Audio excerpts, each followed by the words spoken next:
Welcome to Nerdities. Bitches. Ladies and gentlemen, boys and girls, children of appropriate ages, Nerdities proudly presents to you its podcast and internet trios champions of the world. I am 1/3 of those champions, co-host of the show, the alpha of alphas, the lord and master of the universe, Justin, is always joined by co-host, hetero life mate.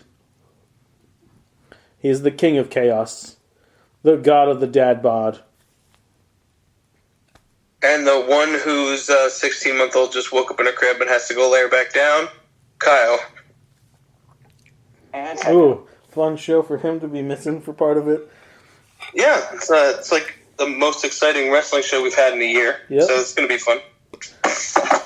Rounding out our trio, he is the Van Dam of the Body Slam, the Saint of Cynics, the squishiest of the Squish Lords.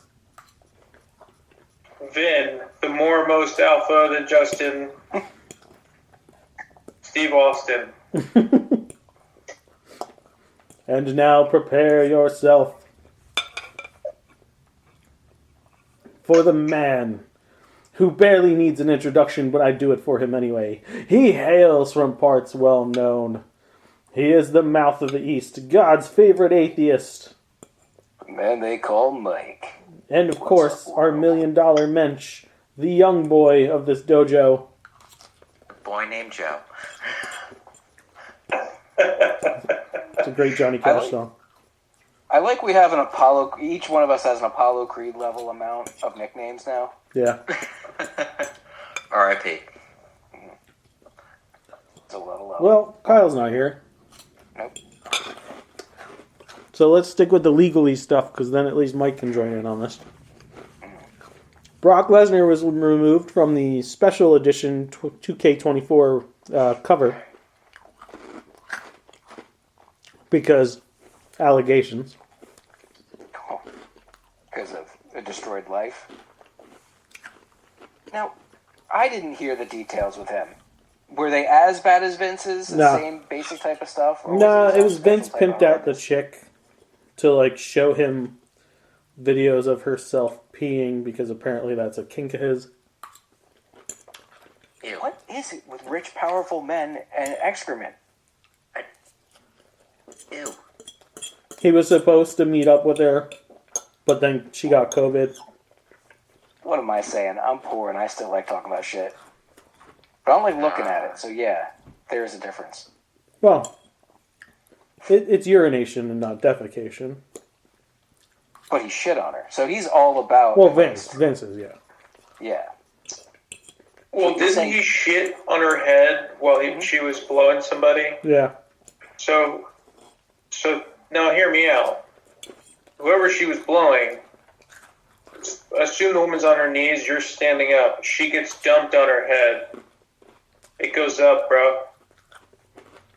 I think homeboy might be into the poo-poo bladder. Probably. Was she Cartman's mom? Maybe. Okay.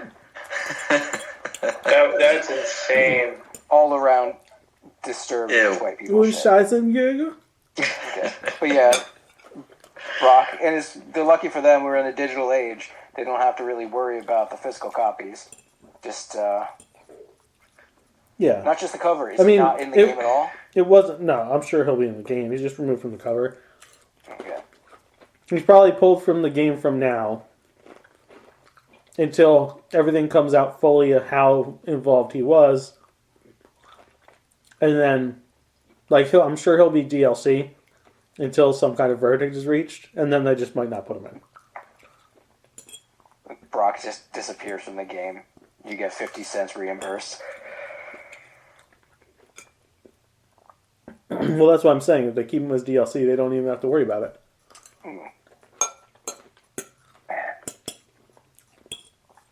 John Laurinaitis, in all his gravelly, dulcet tones, is singing everything he can about Vince. Yeah, it's got to be annoying sounding deposition. Mm-hmm. Guy made Sue for Dave Osborne sound like he had a voice of an angel. Like he was fucking Frankie Valli. Uh-huh. Laurinaitis is like, oh, not only did that stuff happen, but let me tell you something, brother. And he brought up the Issue. Thank you. blessings. Brought up the issue with Ashley Mazzaro when she went on to one of the tours over in Iraq, and she had stated that she had been raped there, and it led to years of her, mental decline and eventual suicide. And Laurinaitis was like, "Yeah, it happened. We knew about it. We told you to be quiet."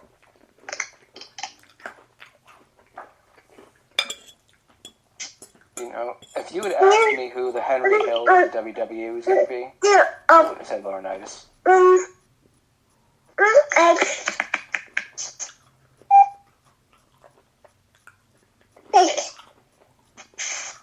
Sadie. What's up, Sadie?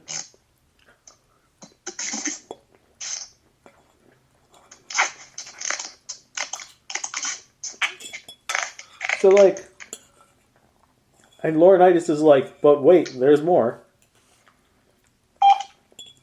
And I don't know how much of that's, I haven't heard anything further.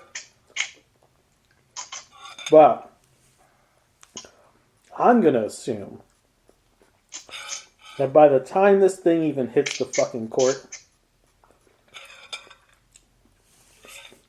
it ain't going to look too good for everybody involved. Can't see it getting better. It's already pretty horrendous.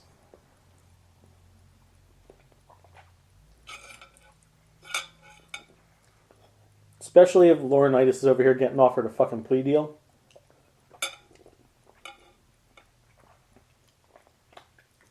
So the thing about Laurinaitis, though, I would say, is even though he obviously knows more than a lot of people, he also doesn't strike me as the kind of person who I would trust to not lie under oath.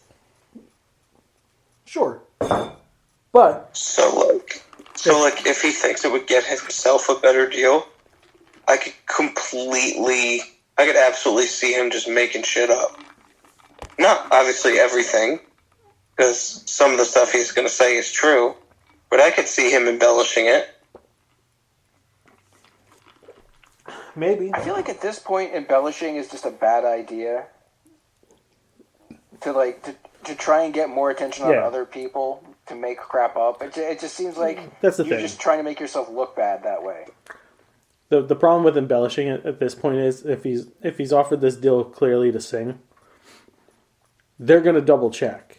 And the moment they find inconsistencies, that plea deal's out the fucking window. He's not going to screw himself like that if he's trying to take this now.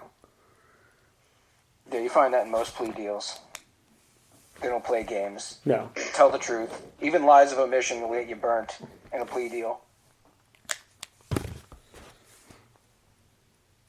And the last bit of wrestling legalese. Over the summer, Cash Wheeler of FTR, AEW tag team, was in a road rage incident in which he flashed a gun to the other party What's wrong involved. with people? Road rage, man.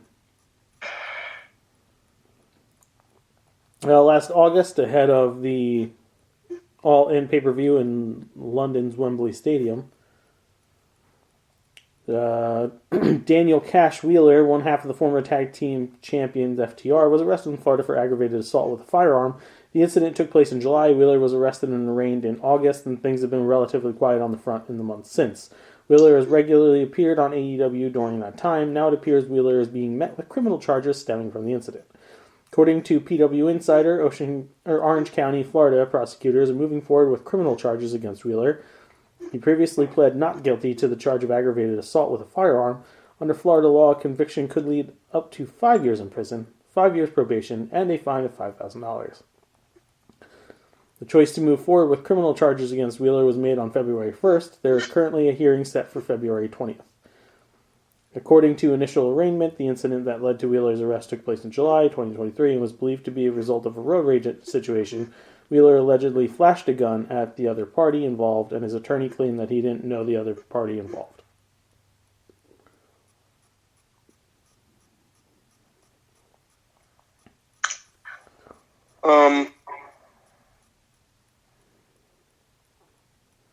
Yeah, I mean, that sucks. You would hope that he's going to get the backing of the company to help fight it so he doesn't get jail time.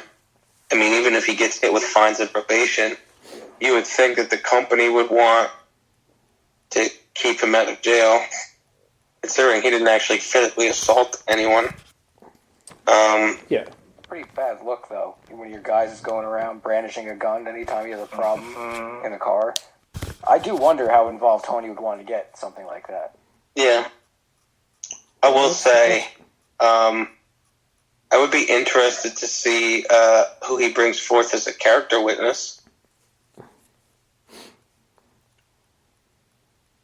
Because, I mean, Dax is obviously going to be like a person who's expected to be a character witness. Probably Tony.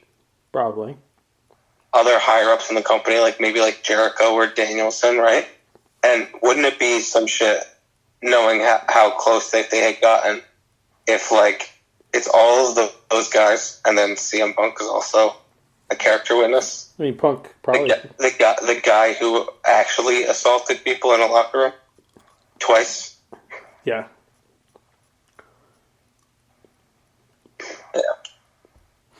Yeah. I mean, he's gonna get hit with fines and shit out the ass. As long as he's got no priors, he shouldn't get jail time. Probation, probation possibly, but definitely fines. He's gonna get fines, and the reason that this suit is even being pushed forward is because he's of relative fame, and the defendant is definitely suing for money. Oh, you have to establish the criminal fact before you sue for the civil. Just makes it so much easier to make money. Yeah. Do you think Tony's regretting setting up shop in Florida? How many of these types of stories are going to happen? I mean... AEW Florida man, ... WWE's set up in Orlando, so there's no difference. Well, they have a training center down there, right? But like the yeah, but a majority of their actual roster all live in the Orlando area. Florida man. Well, that's still kind of a better decision. Sure, Orlando is still Florida, but it's not as bad as the Panhandle. It's a different type of trashy. Just saying, in general, it's probably not a good idea for either company. But hey, why It's not? not a great place to be. AEW signed 3 of the biggest free agents in pro wrestling in years. And hopefully they don't fuck this up. We knew that they got Will Ospreay. Huge signing. Big fucking deal. Then there was rumor back and forth about what was happening with the former Sasha Banks Mercedes Moné. And right before, like, about a month before the Rumble, right? Or a week or two before the Rumble, it was announced that talks with her and WWE had fallen through. And then they have all but confirmed by naming one of their shows that takes place in Boston, where she's from, Big Business, that Mercedes Moné, well, it's confirmed by all the dirt sheets too, that she had signed a contract. Which was confirmed from WWE employees that were asked by people what their thoughts on Sasha Banks were, and one of the replies were, well, we don't want to get in trouble for contract tampering.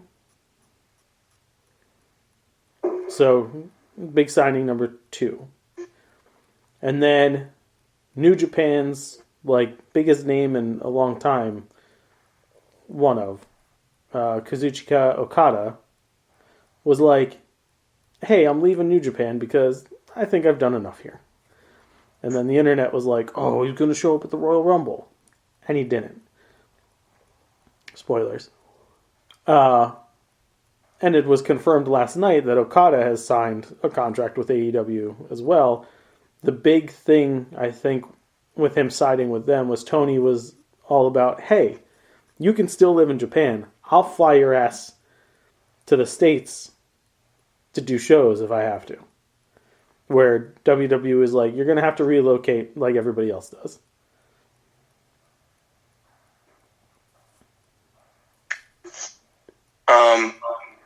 Alright, so I'll ask this question of all of you, but I'm only expecting a full answer from Justin. So, first question, of those three, who are you most excited to see in AEW specifically?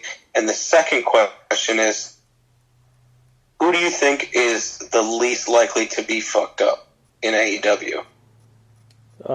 Most excited to see Will Ospreay on like weekly television. Okay. Most likely to not get fucked up? Yeah. Mercedes. Okay.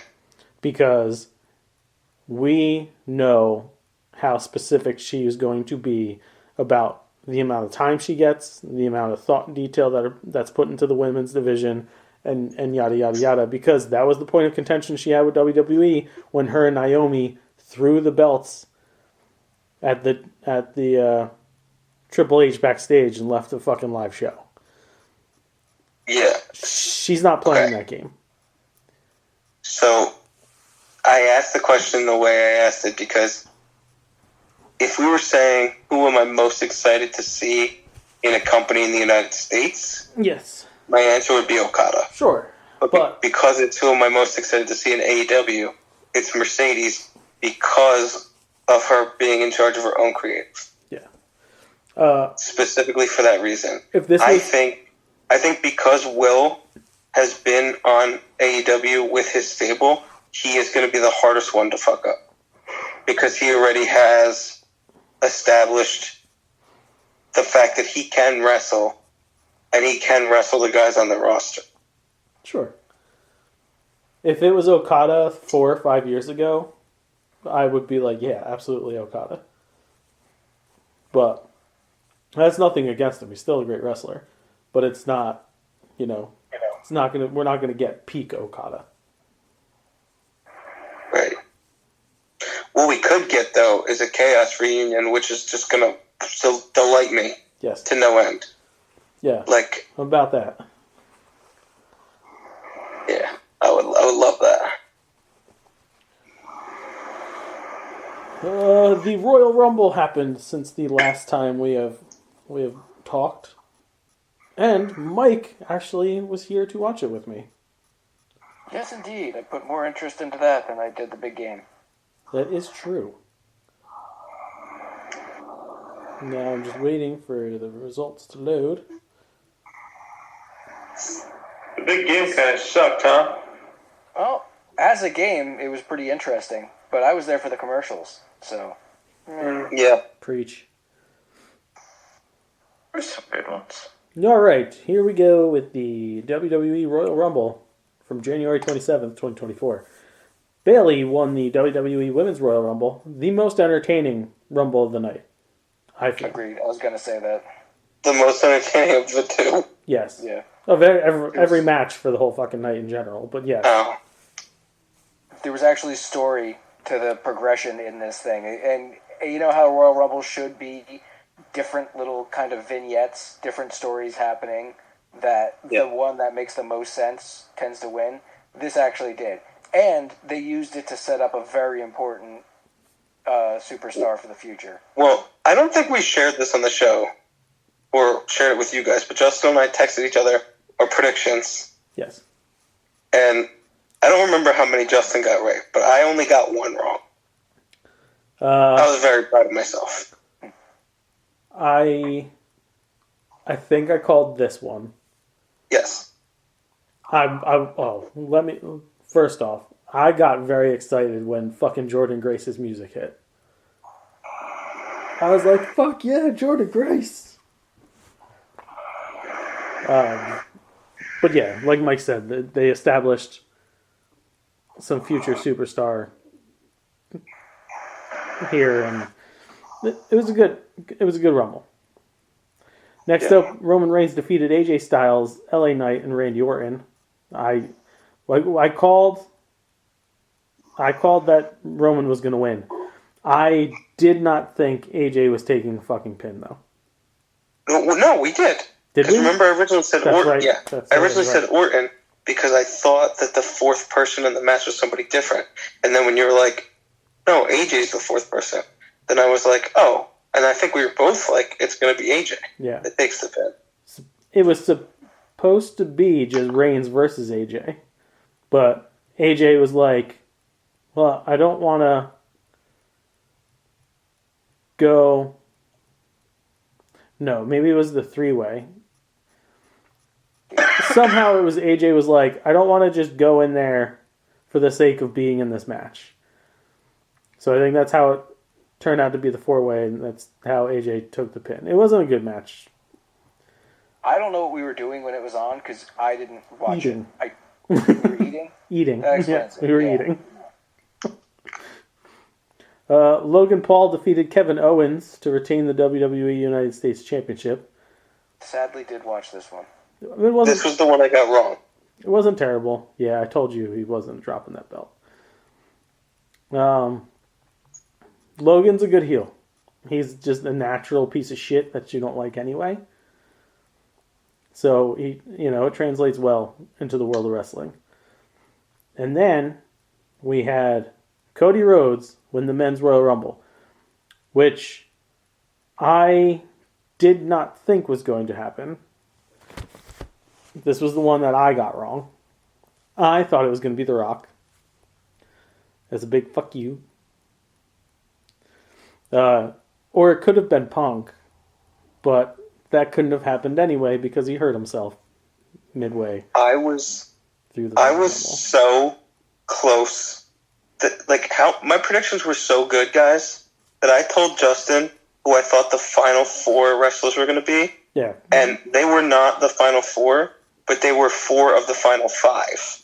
Yeah, Kyle was pretty spot on for who got to the end. Close. Yeah. So one of them got eliminated and was then not in the final four. But I was so close. All right.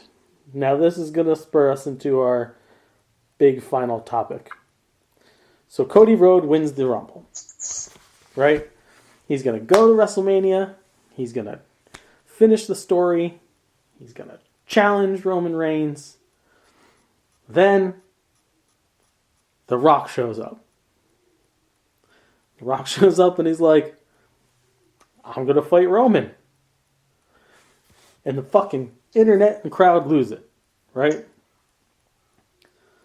So they start, the wheels turning for Roman versus Rock, and Cody's setting up to take on Punk, who's now without a challenger, or Cody was set to take up Rollins, who is now without a challenger because CM Punk got legit hurt. Internet's not having it. Fans aren't having it. Booing The Rock. The Rock, being an intelligent enough man, is like, we gotta make some changes.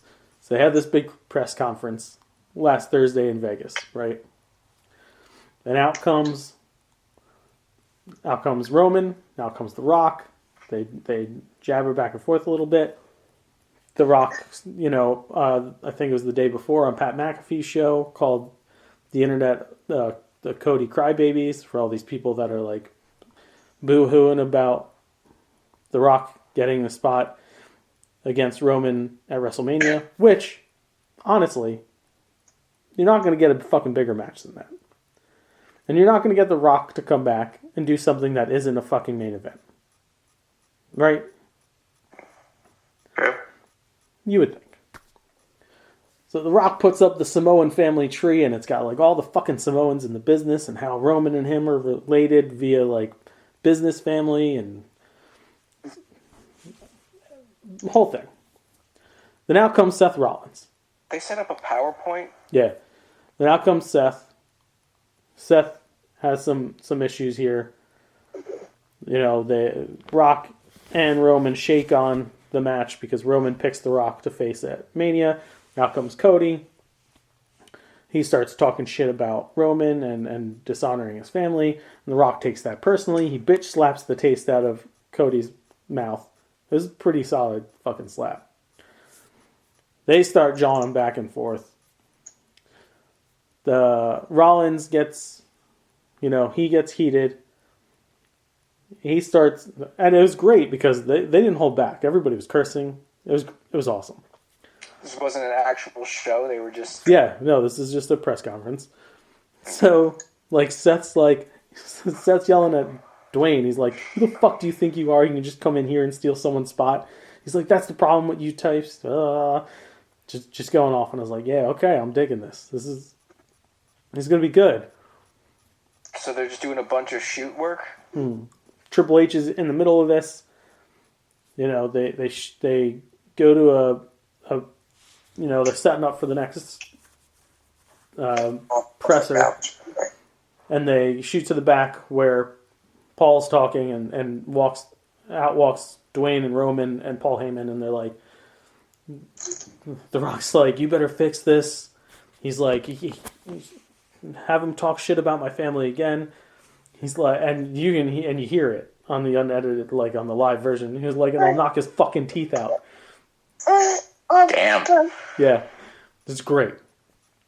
So then you get to SmackDown the next night, and Triple H comes out, and he's just like, he goes, I appreciate Dwayne being around, but he needs to understand that there's only one person around here who makes the decisions, and that's me. So he announces it's Cody versus Roman. Crowd's like, Actually, the way he said it was, I think there's some people around here that need to know their role. yes. So Thinly veiled. crowd goes nuts. Everybody's like, the graphic comes up, Cody versus Roman WrestleMania. So the last night on Raw, Cody comes out, he's talking, Seth comes out, and he's like, you need to understand that, they're not going to let this shit alone. And Rollins is like, you're going to need someone who can be up against Roman. He's like, and I'm willing to be your shield. And he says shield, and the fucking crowd's like, blah. Worst gimmick ever. So Oh, go ahead. I have two theories. We know that Roman and Dwayne are going to be on SmackDown Friday. They're going to come out. I think The Rock's going to be like, I'm still getting my match. Blah, blah, blah, blah, blah. Triple H is going to come out. There's going to be a confrontation. Whatever happens, happens. The two possibilities are, night one, there's going to be a tag match where it's all the members of the Bloodline, which would be Solo Sikoa, Jey Uso, or Jimmy Uso, Rock and Roman, versus four guys who would be Cody, Seth, Jey Uso, and probably Sami Zayn. It's going to be a tag match. What I would prefer to happen is that it's The Rock versus Seth for the title, and Cody versus Roman for the title. After the way Seth was jawing at The Rock. That's probably why they did all that. You need to create some kind of heat. Yeah. Or, third option here, they call to unify the titles, and it's Seth, Roman, Cody, Rock, Fatal 4-Way.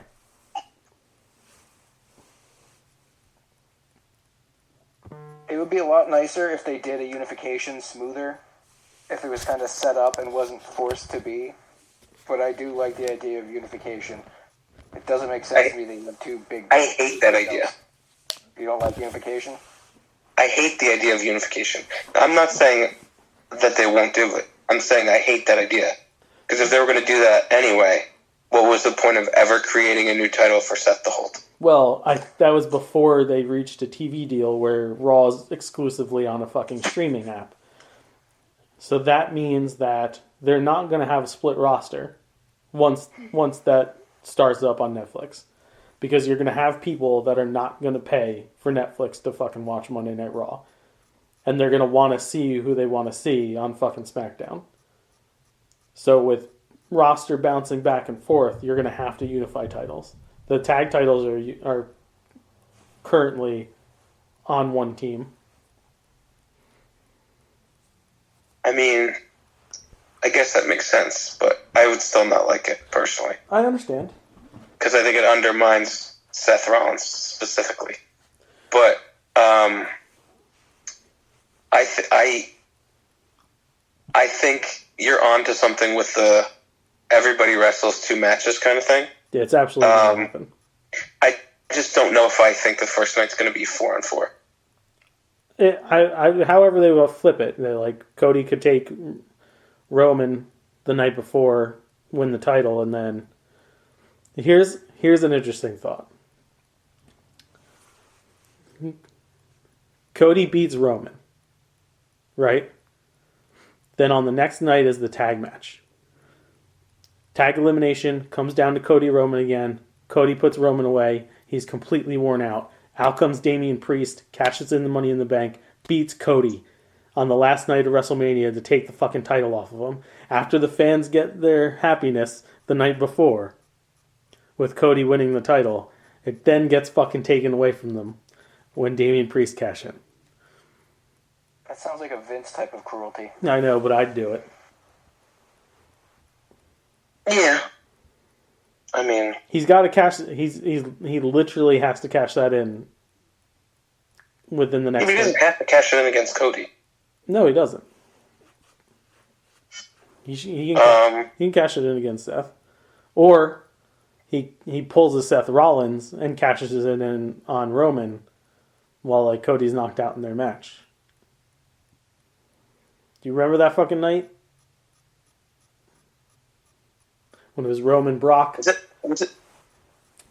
It was Roman Brock, and then out comes fucking Seth, hits the curb stomp, gets the pin. Yeah.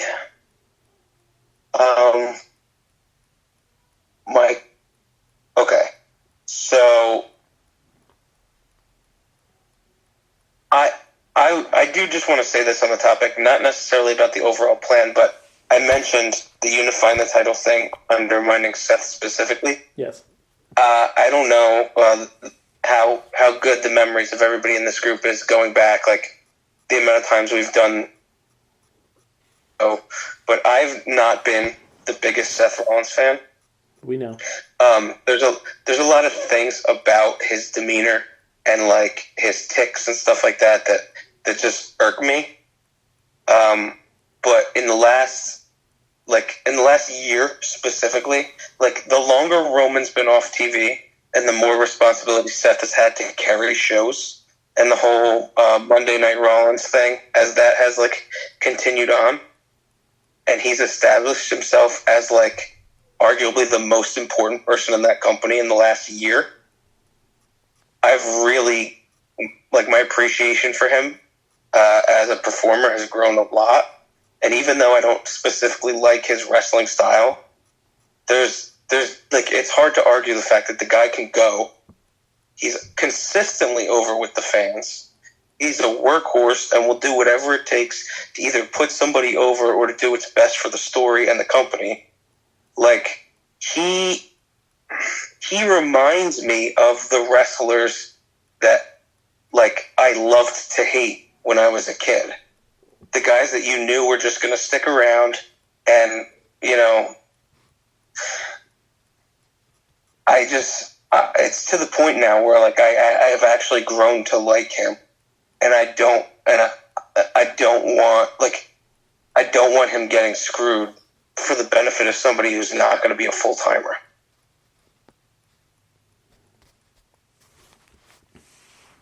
Does that make sense? Sure. But, I mean... the other thing I would say is the Damian Priest cashing in thing. Wouldn't it be something if, like, the whole Cody... Like, the argument of the whole Cody thing, right?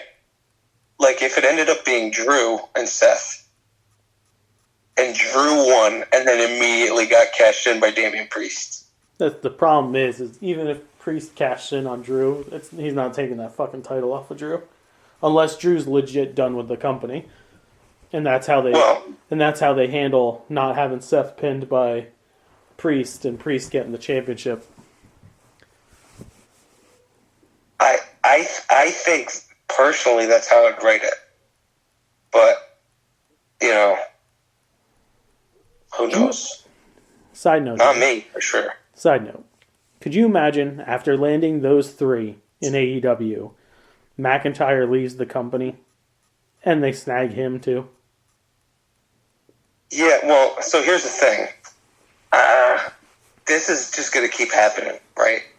Like, it depends. You guys probably don't know this, but no, it doesn't really depend. Anybody that leaves WWE is now just going to go to AEW.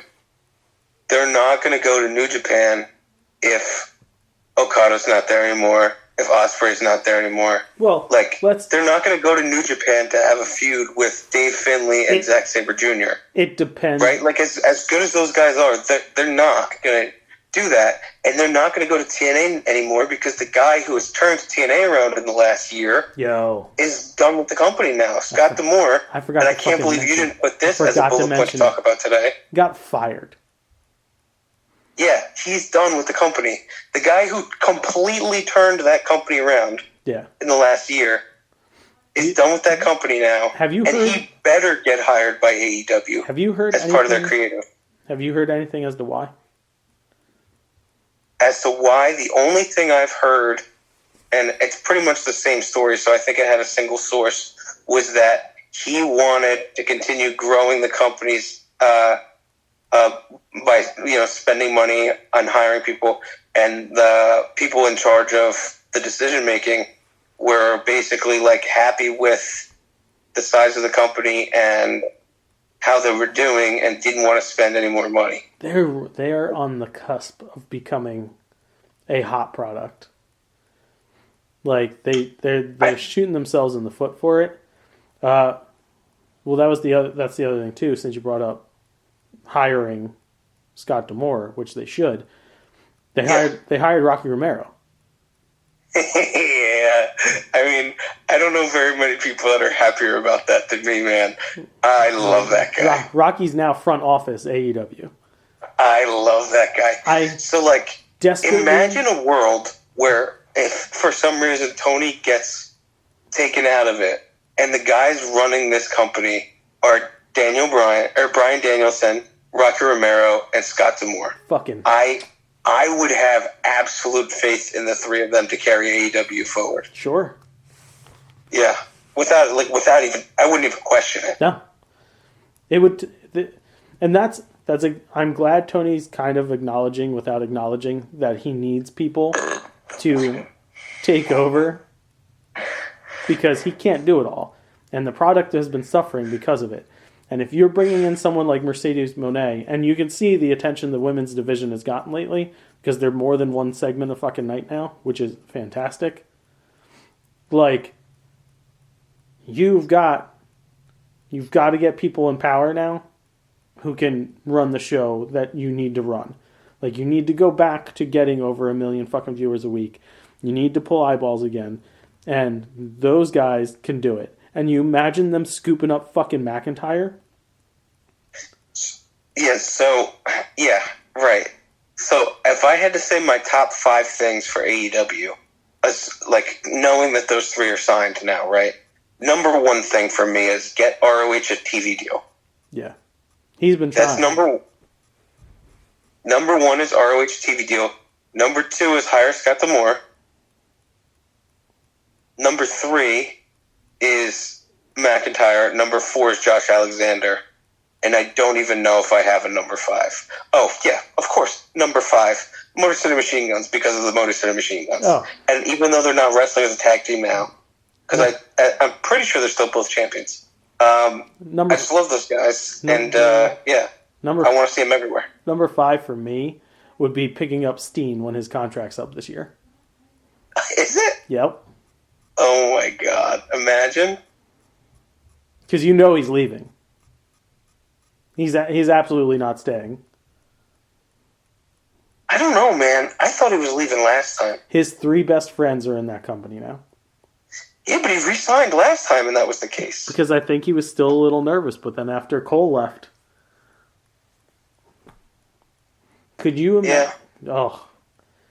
Fucking imagine Kevin Steen with Moxley the way he is. So... Fucking Will Ospreay. Yeah, no. You know what I want to have happen. I can't even say this seriously. Like, this is what I want, right? I want Kevin Steen and Eddie Kingston to be a tag team. Like, I want them to have a run as a tag team and just absolutely just bully the shit out of people.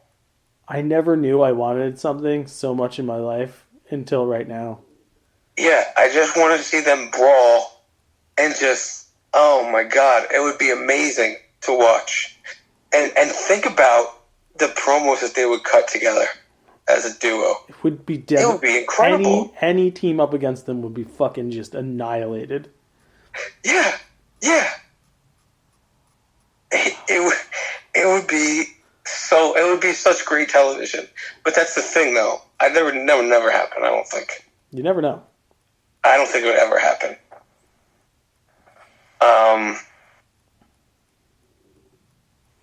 I mean, the other guy that I keep coming back to, because I haven't seen his contract status in a long time, especially with the rumors that, like, House of Black, like 2/3 of the House of Black might be leaving eventually. Ricochet. I want to know what Ricochet is doing with his life. What the deal is with his contract when he's up. He's shacked up with the ring announcer. He's not going to fucking leave. It's a shame. Well, it's a shame. I mean, there was somebody else who shacked up with an interviewer and then left, and then eventually she got a job at AEW. So that's a good point. I would like to see Ricochet in a company that takes him more seriously.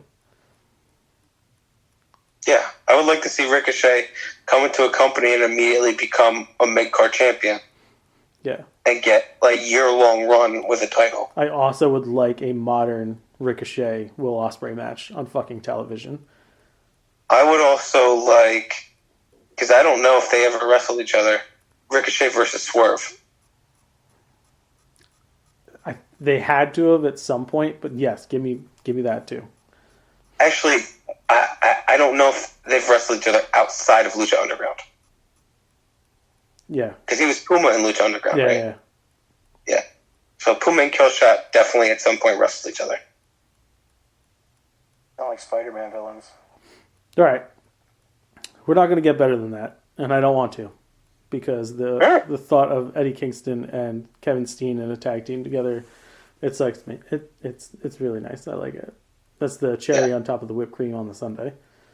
So that's an episode of Wrestling with Ourselves. Do your thing, Kyle. All right. As always, if you like what you hear, you can like us on Facebook.com/Nerdities. Follow us on Twitter @Nerdities. Email us at nerdities@gmail.com and check out nerdities.com. While you're there, fuck yourself. Then, go over to nerdities.myspreadshop.com and buy, the things you said you wanted, like hoodies and t-shirts and all that shit. Make me waste my goddamn time. Fucking knew none of you would pull through with it anyway. And go over to sinfulcreationsbyjustin.com. That's CINNFUL, creationsbyjustin.com. And by the time you hear this, Valentine's Day will be over, and you probably didn't order any treats from me, which means that she probably broke up with you, or they filed for divorce. That's your fault, not mine. So why not make it up to yourself by getting ready for the next round of holidays, and we're going to have our St. Patrick's menu / Easter menu for March, because both are in the same month this year. And just in general, get yourself some good stuff. Like potentially a shamrock shake hand pie. What's that you say? You'll have to find out. Check us out on YouTube, youtube.com/nerdities. We have a whole lot of stuff coming in for you in 2024, including Nerd ETs, our cooking show. We have the finale to the Joe trilogy. We have some more shorts. And we're working on a feature film.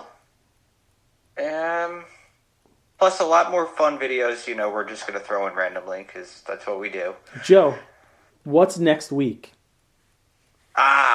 Next week is our live show. Which is? The Nerdies Awards, Joe. The Nerdies. Yes, the most the important internet award show on the fucking planet. Remember, to see this award show, you have to subscribe to us, hit that bell, smash that bell to get notified when new content is coming or when we go live. Because it's fun when we go live. You get to interact with us. So, and also, if you want to give us a budget, write to us at dirtydeeds@gmail.com. We'll croon, we'll spoon, we'll talk about your business and our product. And thanks for everybody that kicked in on the Super Bowl boxes. It was a success. Very happy. More on that later. Opinions of the Nerdies Crew Radio, I can pour that out, but the word next week be far more insulting. Walk by. Bye. Because of the end of civilization, the Clamp Cable Network now leaves the air. We hope you have enjoyed our programming, but more importantly, we hope you have enjoyed life.